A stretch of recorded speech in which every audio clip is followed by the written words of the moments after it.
Zinc Z990 tablet sports a 7-inch WVGA touchscreen up front and runs on Android 4.0 Ice Cream Sandwich. It is powered by a 1.2 GHz Vivante GC430 processor and has 4 GB of internal memory.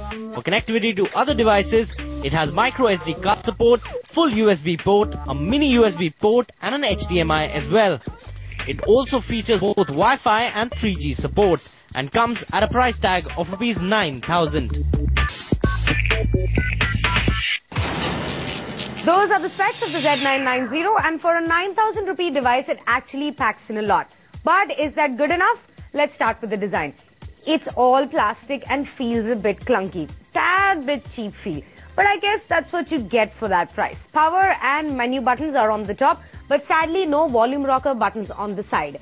It's all black, yes, but it could have definitely had better build quality. So on design, it just gets 2.5 stars. Getting to hardware, it has a full USB on the side for data transfer and also supports a 3G dongle, a mini USB, a micro SD slot that goes up all the way to 32 GB. The internal memory is about 4 GB, an HDMI port, Wi-Fi connectivity, everything. On the inside, a 1.2 GHz processor and also 3D game support. So on the hardware front, that's plenty for a cheap Androider, and it actually works fine too. But the screen is where it all goes down. It's just a WVGA screen. Most sub 10K tablets stick to that resolution, but still a better screen would have been nice. It's the first ICS tablet, for God's sake. No back camera also, and since it's lightweight, I would have actually liked a back camera. There's a front camera for video calling though. So although it packs in a lot, the lack of volume buttons and a back camera, we're just going to give this 3.5 stars on hardware. Software and touch response is up now. Touch response is average. It's smooth but lags sometimes. Software is ICS on it, and they've decided to keep the original skin, no customization. So now you can see the apps and the widgets and scroll between them. But also remember, folks, if you're looking for the market icon, it's been renamed to Play Store.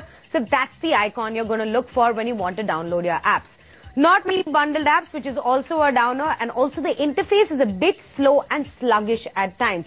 Also, the screen isn't properly optimized for ICS because some icons just get cut on the side after download.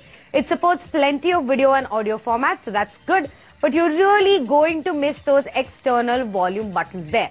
All in all, it's a very decent first step, but I think the next version from Zinc will be better. So on software and touch response, we give it 3 stars.